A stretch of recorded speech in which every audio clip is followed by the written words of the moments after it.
Greetings this afternoon. My name is John Corstein. I'm Director Emeritus of the USS Monitor Center here at the Mariners Museum and Park. And it's my privilege to talk with you all today about one of my favorite topics, and that happens to be about the captains of the Monitor. You know, the Monitor was only in service for less than a year, and yet it had 6 different commanders, which is kind of odd for a warship during the Civil War. However, there are various reasons why they will change commanders. The biggest thing is 3 of those commanders are going to become rear admirals, believe it or not. So the Monitor was a true test of leadership for each of those aboard, and each of those aboard had certain qualities that we still look upon with, admiration. And as a result of that, I thought it was good to explain them.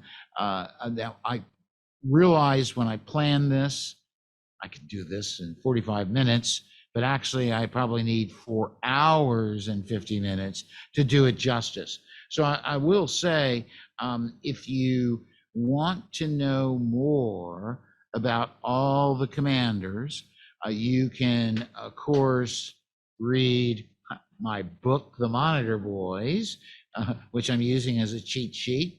And also my mentor, Dr. William Nash Still, wrote a pamphlet for NOAA called Ironclad Captains. And so that's also an excellent resource. So let's see. Worden is the commander who actually inspires diligence and attention to duty. He is a very precise commander, and he will leave a legacy that impacts the ship for some time. Samuel Dana Green, he's commander for only 1 year, and yet they replaced him because they said he was too young. And we'll go into his bio soon enough. And then I think the worst commander is a man known as William Jeffers.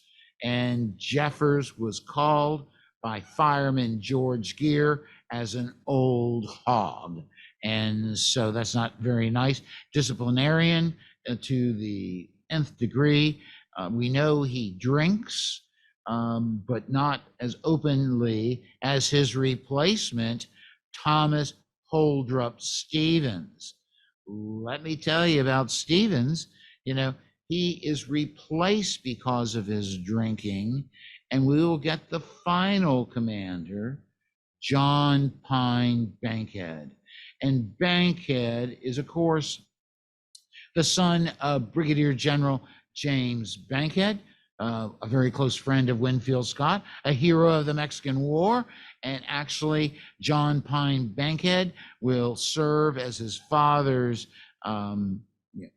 aide during the Mexican War, and then he joins the Navy.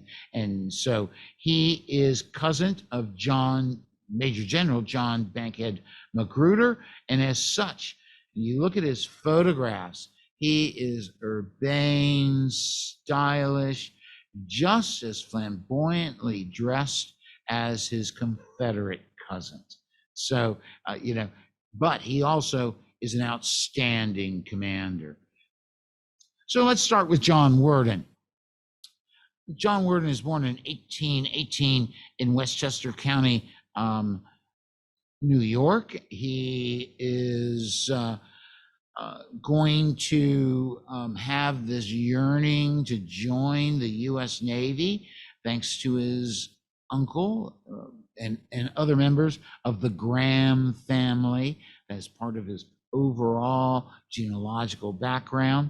That makes him a very, he learns about the tales of the sea because he lives in New York with the Graham family. So in 1834, he will join the Navy, becomes a midshipman.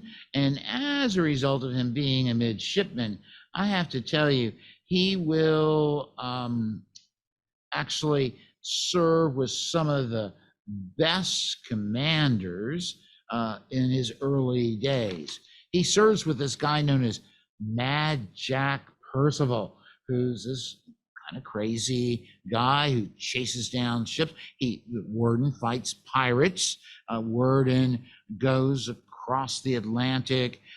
That's on the USS Cayenne, and so it is a pretty powerful. I have to say that Worden is going to serve in many capacities that really brings him to the Monitor. Number one, he's a combat veteran, not just chasing pirates, I want to tell you, but also fighting during the Mexican War. He will be now. He also is known as a scientific officer and serves a great deal at the U.S. Naval Observatory in Washington, D.C., under the tutelage of Matthew Fontaine Maury, the pathfinder of the sea. Well, I think that's really kind of major when you think about it. He's going to go on several cruises that I think are significant. He does serve at the observatory, actually asks for leave from this observatory when war breaks out with Mexico. And as a result of that, he is assigned as the executive officer of the USS Southampton, which is a store ship.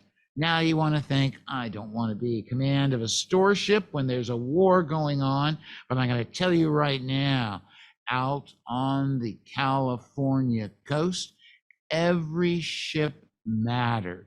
Remember, actually, Commodore Thomas Ap Catesby Jones will actually occupy Monterey several years before the war happens because he thinks the war is going to happen. And he has to say, sorry, we'll leave that town alone.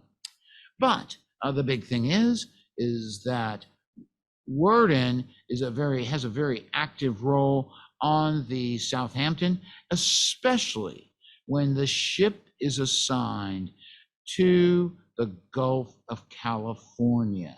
This is the operations in Baja, California, where he will actually land critical supplies. His ship is going to actually pick up Marines and other assets so that they can reinforce certain places like San Juan de Calbo. And this is very important because we have these small garrisons.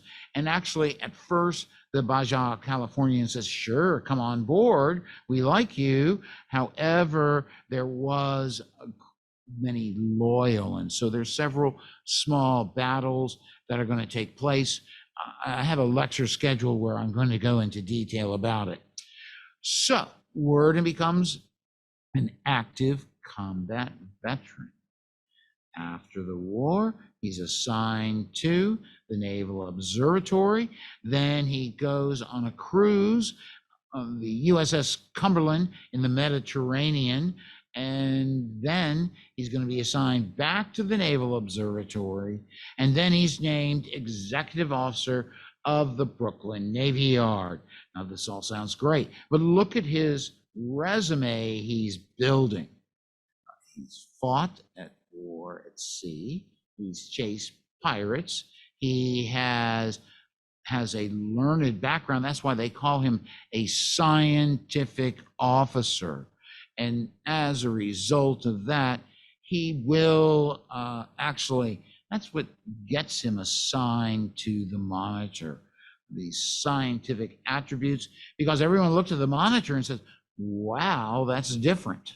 So just remember, some people got on board and they deserted right away. Not Worden. And Worden happens to be the first POW of the Civil War when he takes secret messages down to Pensacola. The war could have started in Pensacola just as easily as it started in Charleston.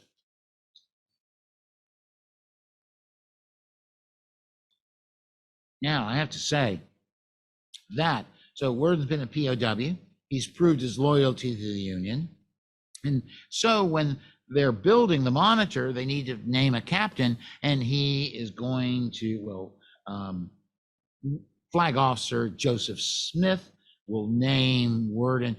He says to Worden, "You are the right type of officer to, take this ship on."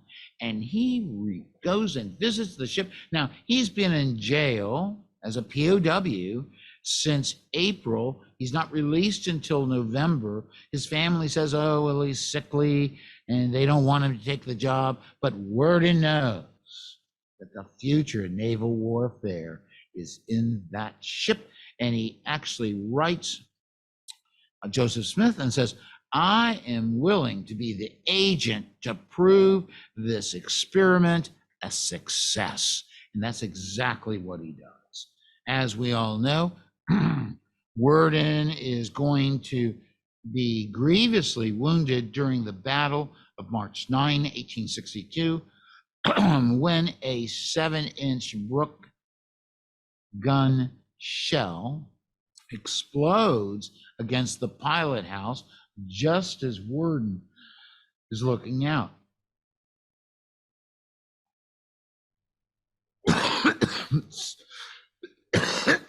So, what does this mean? He's blinded. In fact, he is in terrible shape. And what's going to happen? Well, they have to have the executive officer take command, and his name is Samuel Dana Green.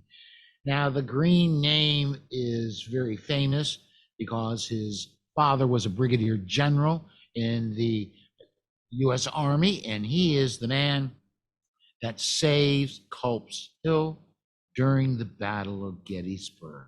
That's a little ahead of ourselves, but you can tell the family that he comes from, a staunch military. Actually, his father's a brilliant engineer, and so those things that they all mix together to make him a great opportunity, give him a great opportunity to prove who he is.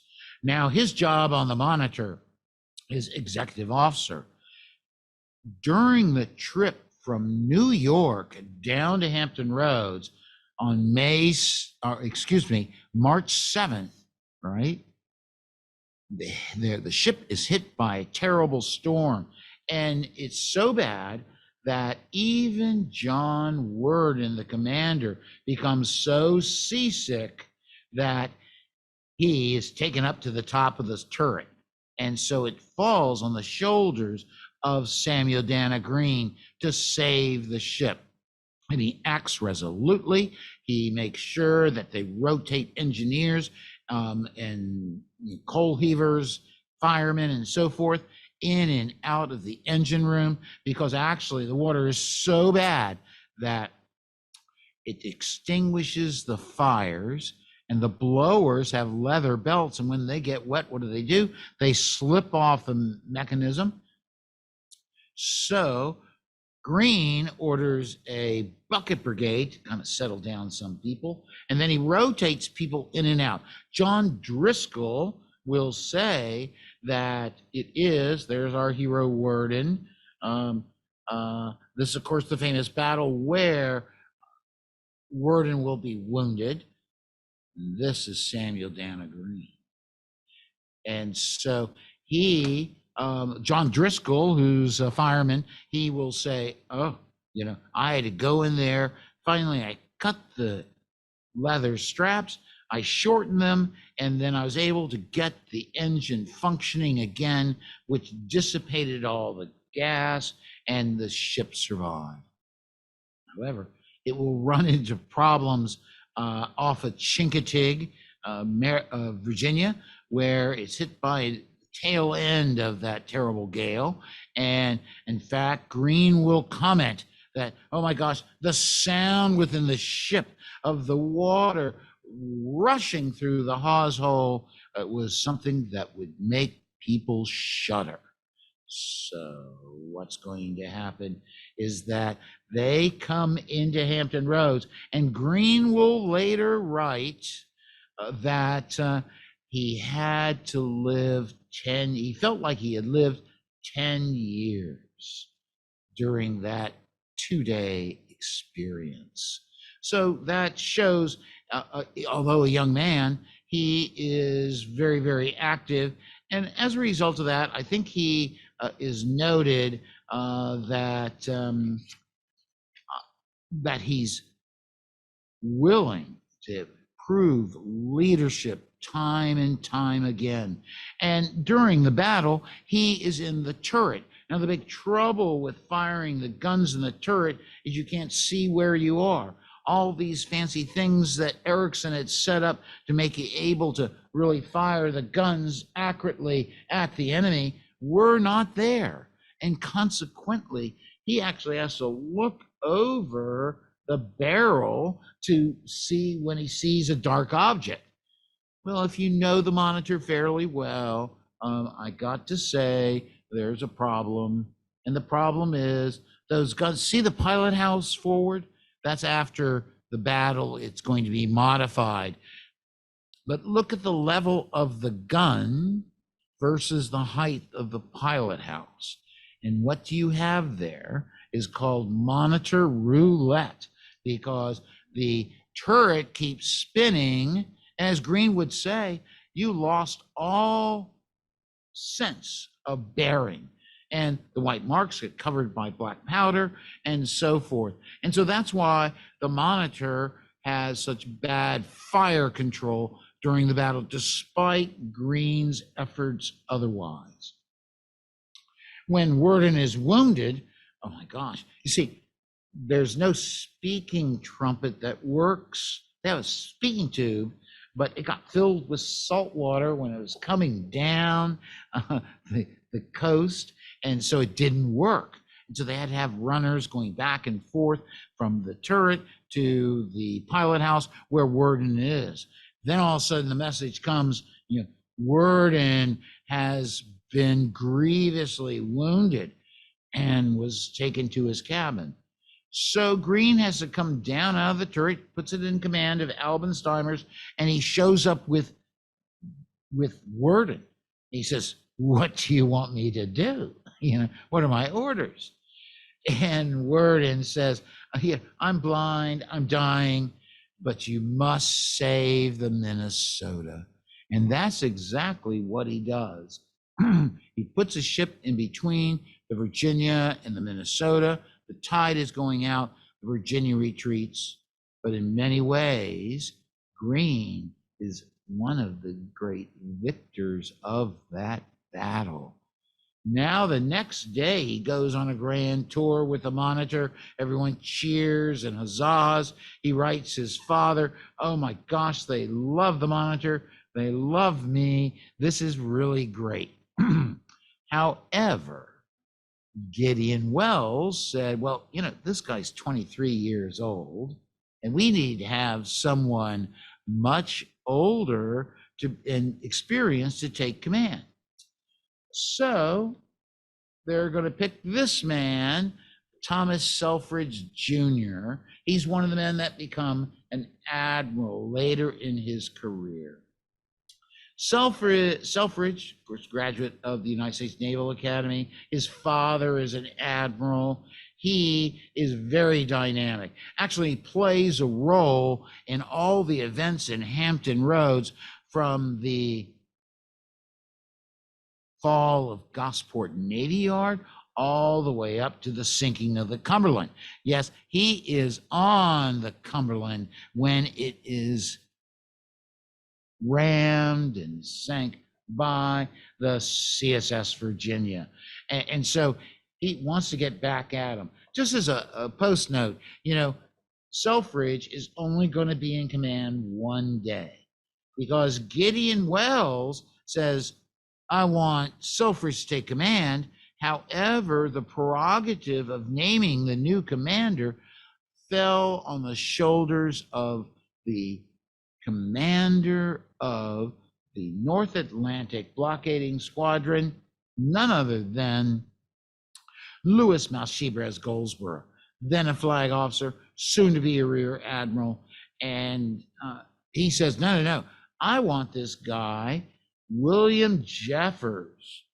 Oh my gosh, this is really, really bad news. Why do I say it's bad news? Because he is really a bad person to most involved. Now, and this because of his leadership style. Now, actually, he's a very brilliant man. William Nicholas Jeffers III was from Swedesboro, New Jersey, and he entered the Navy as acting midshipman in 1840. He was detached to serve on the United States, the flagship of the Pacific Squadron, and actually he's part of the people that actually occupy Monterey before the war broke out. So they all have to say they're sorry. Actually, he sails to Honolulu, and when in Honolulu, guess who's one person he actually musters onto the crew of the USF United States? The guy who signs it is William Jeffers, and the person is Herman Melville, believe it or not. And so, well, Moby Dick fame. He actually wrote a great article about the Monitor. But very quickly, Jeffers in 1845 was sent to the U.S. Naval Academy, where he graduates third out of his class. I have to say, fourth in his class, excuse me. And so he becomes a passed midshipman. Now, while he is at the academy, this just shows how smart he is, and he believes himself to be the smartest person, as we'll later learn. Jeffers is going to publish a book known as The Armament of Our Ships of War, and that was published in 1846. Now, he fights in the Mexican War on board the USS Vixen. He fights in very notable actions, including the capture of Tabasco and Laguna de Termedos. And then he actually participates in the capture of San Diego Castle, which is guarding the entrance to Veracruz. So everyone says, oh, you're a great guy. And actually, what he'll do is he'll quit the Navy because there are only so many assignments. First he goes and he gets sent to the Naval Academy, where he is going to actually be professor of mathematics.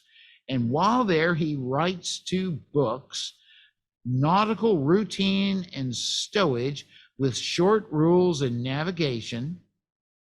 A real barn burner of a book. But and another one, the only one I've read of his is this one, A Concise Treatise on the Theory and Practice of Naval Gunnery. Wow, that's another snoozer. But he publishes them because they get to be textbooks, right? And so, when you like doing that when you're a college professor.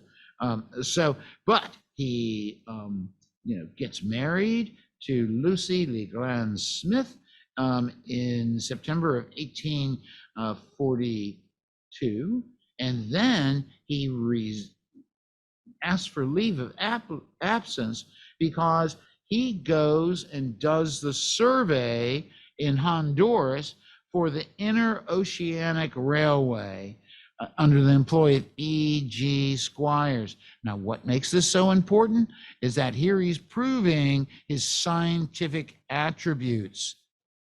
And actually, when Squires publishes a book in 1855 about this expedition, he's going to give great acknowledgement to Jeffers, and then he is going to say that he had the scientific and practical ability to do anything. Well, that says a lot for Jeffers, doesn't it? Well, Jeffers returns to the Navy. He's on the Brazil squadron. He will be master of the Allegheny and then the Germantown. And in 1855, he's going to be promoted to lieutenant. At the outbreak of the war, he is going to be operating in in the North Carolina Sounds, and he's with Goldsboro as they capture Roanoke Island, Hatteras, all the way down to Beaufort, North Carolina. It's actually he and the underwriter, Jeffers, who goes up and blocks the Dismal Swamp Canal, and he does the same thing to destroy the locks into the entrance of the Albemarle Chesapeake Canal. And so, in other words, he blocks these connections that lead up to Norfolk. This campaign is very damaging to the Confederates. Nevertheless, Jeffers now is a hero in the eyes of Goldsboro. So when Selfridge is there, Goldsboro doesn't care about Selfridge. Who does he care about? Jeffers. Now, Jeffers will prove, now he's known as a gunnery officer. And so he will be named as commander of the Monitor. Now, his command of the Monitor does not go very well for the crew, I have to say. And Jeffers will actually antagonize most of the crew members. George Gear calls him an old hog. He would go to inspection, and when someone didn't have his uniform clean enough, he would shout out, "Driscoll, you damn hog, if you are not clean the next time you come, I will take soap and clean you myself," right? And so if you didn't touch your hat properly, according to William Keeler, as Jeffers was passing by, he would get a scowl and could be written up. So everyone kind of thinks Jeffers, who's gouty, who is a little rotund, is not a happy guy. You can see him there. And so he's thinking about who next to punish. So this is not good. When you have a gouty captain who likes to drink, and why do we say he likes to drink? Well, I got to tell you that when the U.S. Navy issues its proclamation to end the grog ration and said the ships got to use up all the whiskey they had on board, guess what Jeffers does? He orders 2 kegs of 100 gallons of whiskey just to make sure he had it on hand. So I guess he's trying to make up for being such a, he was such, there are a lot of egos in the Civil War, I have to tell you. One of the biggest egos is a guy known as John Erickson. Probably another big ego is William Jeffers. Now, Jeffers kind of figures, well, they have me here in command, and so I'm going to have to really make myself known as with my scientific attributes. He studies the vessel and actually is in command of the vessel on May 15, 1862, during the Battle of Drury's Bluff. Now, during this battle, the Monitor can't elevate its guns properly. It's hot and steamy inside the ship. And actually, as the ship goes back down river, John Taylor Wood, who was with Jeffers at Annapolis, says, "Tell Mr. Jeffers that's the wrong way to Richmond." He's embarrassed. He, however, wants to say the problem with the Monitor is not me, but it is Erickson. And he lists all these things that Erickson did wrong on building and designing the ship. Now, of course, he sent that to the Naval Department, and those people in the Naval Department, like Gustavus Vasa Fox, assistant secretary, are not happy with Jeffers. And they said, well, we're going to turn this letter over to Erickson. Now, the complaints are, oh, the port stoppers are too hard to operate. Oh, it's so hot inside. Oh, you can't elevate the guns. Oh, the pilot house is in the wrong location. Erickson writes back this steamy letter that says, you don't know what you're talking about. The pilot house was where it is because I was in a rush to finish the ship. Obviously, the speed I'd finished it with meant it that it could save the American squadron in Hampton Roads on March 9th. The pendulums, well, you weren't supposed to open and close them after every shot because the turret rotates. You just had to rotate the turret away from the enemy's fire. So you don't know what you're talking about. As to the heat in the vessel, we use the best technology available, and I believe I can devise a better system. But you, Mr. Jeffers, do not know what you're talking about. Well, to say that to Erickson, who's a friend with the Assistant Secretary of the Navy, does not do well for you, does it? And so Jeffers will be reassigned, and all of a sudden his replacement is going to be, oh my gosh, one of my heroes, Thomas Holdrup Stevens. Stevens, of course, father will eventually be the rear admiral, and Stevens will join the Navy. He goes on several cruises. He actually becomes storekeeper of the naval supply base in Honolulu when his 3 years are up, and he gets to take his wife with him, his daughter. So when his tour is up, he gets on board a ship, and the ship is destroyed during a storm, and he is marooned for 3 months on Christmas Island. And it's wow, that's amazing that he kept his family together. They survived, and he's no Robinson Crusoe, but still he really took advantage of the circumstance. Now, to really get pretty good with this, we realize that he gets picked up. He later gets assigned to the USS Water Witch, commanded by Thomas Jefferson Page, and they will go up the Rio de La Plata River all the way up to Paraguay, where they're charting everything, and the Paraguayans don't like it. Actually, when they get near one major Paraguayan fort, they start firing at the Water Witch. Water Witch fires back. It's a terrible international incident. However, the U.S. Navy will not give them a reprimand because the Paraguayans were acting out of their realm, as Isaac Tonsi would say, who was then Secretary of the Navy. Oh my gosh, that's not very good.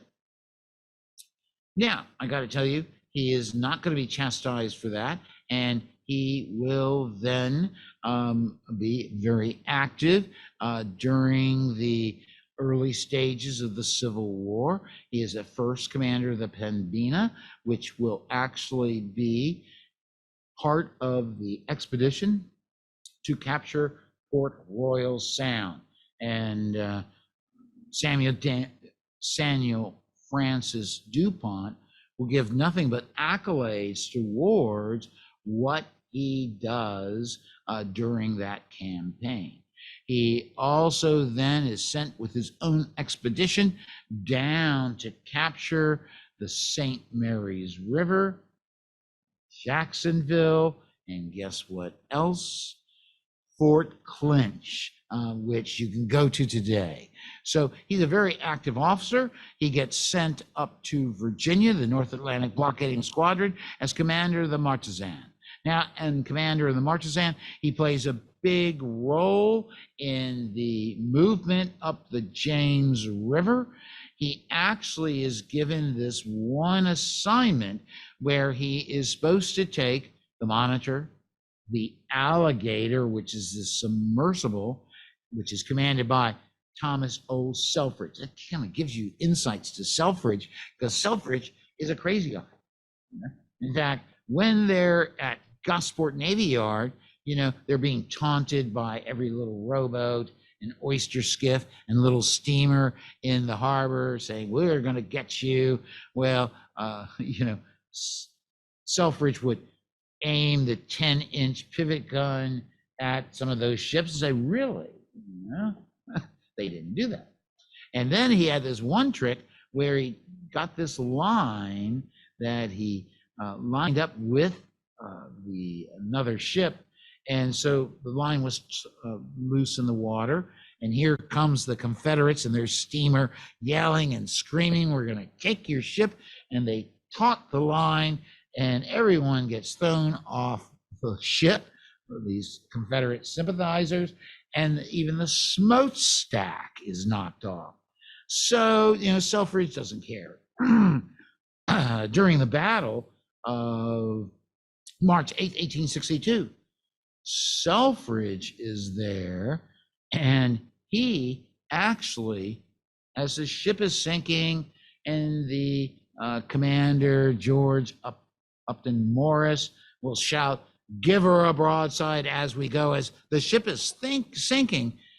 He later said, I did not have the presence of mind to drop the anchor onto that infernal Merrimac and take her down with us as we sank. Well, that shows you the type of guy. To take command of a submarine is kind of daring. However, during this expedition up the Appomattox River, too many shoals, too many Confederates on the shore firing at them. So as a result of that, we will see that Stevens calls all the other officers on board. The Rostock is there, Port Royal, the Monitor, and they come on board the Martezan. And so, even though they're sharpshooters firing, they tend to get drunk. And with every new glass, a rifle became a 32-pounder firing at them. The fear, the fuselage, we could not go farther. William Keeler merely called it, whiskey is the curse of the Navy. Well, so no one knows. This is in June 1860. No, right before. And so what's going to happen is that the Martezan stays in the river. They actually will cover McClellan's retreat to Harrison's Landing. He then captures, along with the Monitor, the Confederate gunboat, the CSS Teaser, which was the Confederates' first aircraft carrier, because they had their balloon on it. They had torpedo devices, plans how to make electronic torpedoes. And so the Martezan fires 2 shots at the Teaser. Confederates abandoned ship. The Teaser is commanded by Hunter Davison. And so when they capture it, not only do they find the code book for the Confederate Navy in the James River, not only did they find how the Confederates were planning to use their balloon, they also found out how the Confederates were operating electric torpedoes in the river. And then they get the love letters between Hunter Davison to his wife.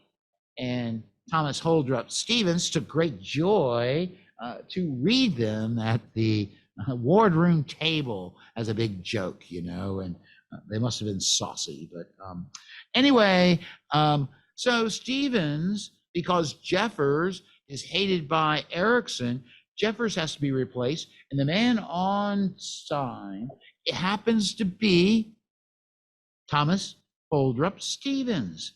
Well, he's an outstanding officer. Well, I gotta tell you, Stevens, according to William Keeler, was an outstanding officer, but unfortunately, he was too fond of the glass. And so he's only going to be a commander a little over a month. And he actually does. There's one incident in the wardroom where the whiskey bottle is a little out of his reach. And so he tells William Keeler, who's a teetotaler, Mr. Paymaster, I know you do not like spirituous liquors, but I do. Please pass me the whiskey. Keeler writes his wife about it. Well, it just so happens one day, the Commodore Thomas Turner, commander of the New Ironsides, gonna go on board the Monitor, and he's going to, find that Stevens, when he stands up to greet Turner, he stand up, and sometimes you just keep going. That's not why I broke my neck, but you know how that goes. I fell backwards. So the big thing is that George Gears saw Stevens earlier that day and said, well, the captain had been drinking, but nothing to impair him and nothing unusual, right? Well, something must have happened, because one day later, guess who shows up on the Monitor? It's going to be John Pine Bankhead. He is a dandy, but also an outstanding naval officer. He was born at Fort Johnson, South Carolina. His father, as I already said, was a Brigadier General James Bankhead. And so he actually fights during the Mexican War as his father's aide and then serves in the Navy. Now he's going to have chronic sickness. And at the end of it all, we find out that he has, his appendix is bad. However, it doesn't burst for another 10 years. But that causes him to have immense pain. And so he will have to take sick leave quite often. At 6'1", he is the beau idea of a naval officer, without a doubt. So as a result of that, and Pine is his middle name. Now there's some discrepancy how to spell Pine. Some people like to say P-I-N-E, but not so, because his mother was from the Pine family, P-Y-N-E. So I just want to share that with you. Bankhead is somewhat a disciplinarian, but he's very kind to the crew, kind to the officers. He builds a camaraderie while in command of the ship. He takes it up to Washington Navy Yard and actually stays to help inspect the refit that the Monitor has.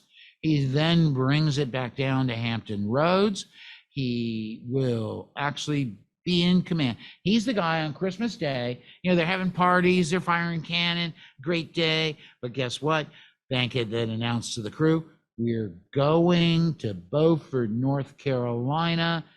And everyone goes, oh my gosh, we have to go around Cape Hatteras. And that is terrible. And so, but in essence, some say, well, we'll make it. Well, unfortunately, we don't.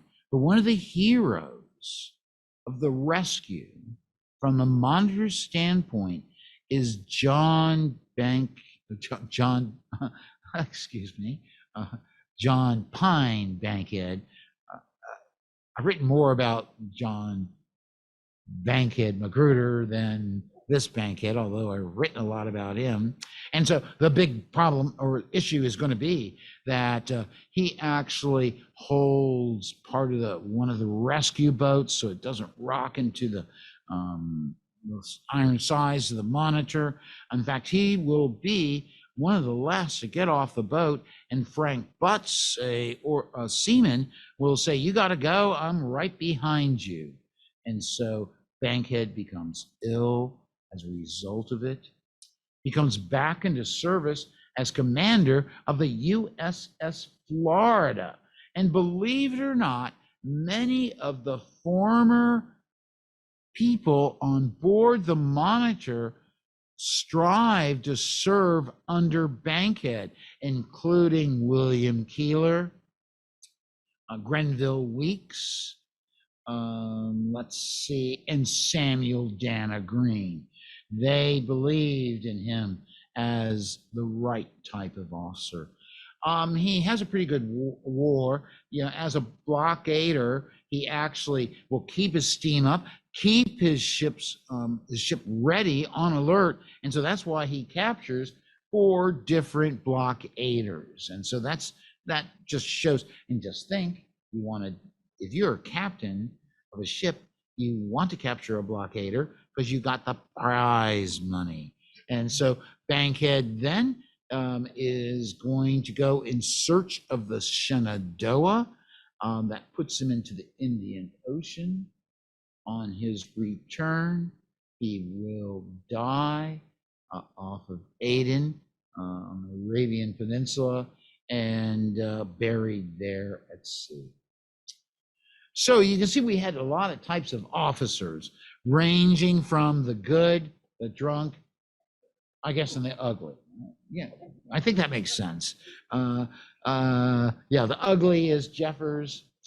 The good would be Worden and Bankhead. The drunk is, of course, Stevens. And the bad is, of course, Jeffers. You know, there's one thing you should do in life, even though you want to prove that you're the smartest guy on the payroll, you don't criticize a hero of America like John Erickson. And that cost him his job.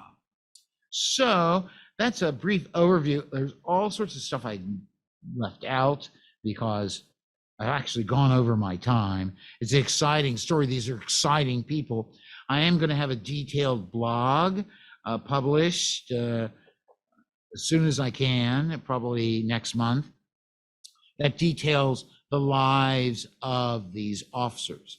If you want to learn about it right away, if you have a copy of The Monitor Boys, I can't help myself, it has their entire careers within it. And so that's why I used it as a reference at times.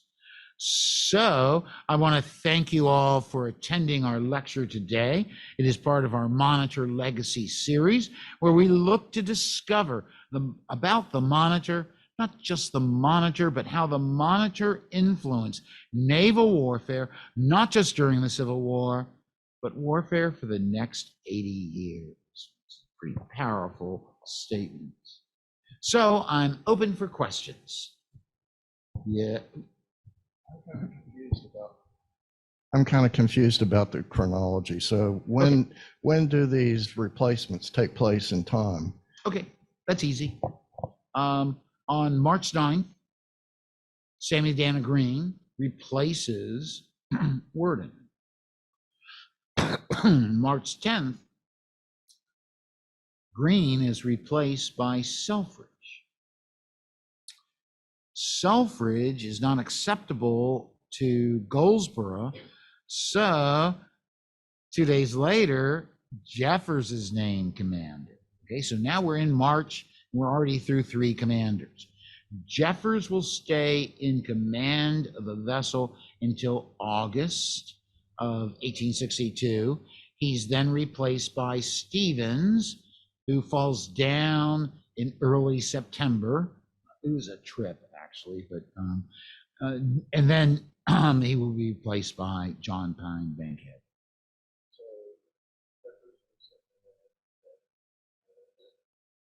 Malvern Hill couldn't elevate his guns. It's in his report to Erickson, both places, because the porthole and your ability to range your fire and your rate of fire was not good with the original Monitor. Yes, of 3 that the Monitor is involved in, or if you want to include Hatteras. I think Green should have been given a better chance However, he was young. The Monitor is such an important vessel that they believe they had to have an extremely experienced officer take command. Okay, thank you all very much, and I hope to see you again soon.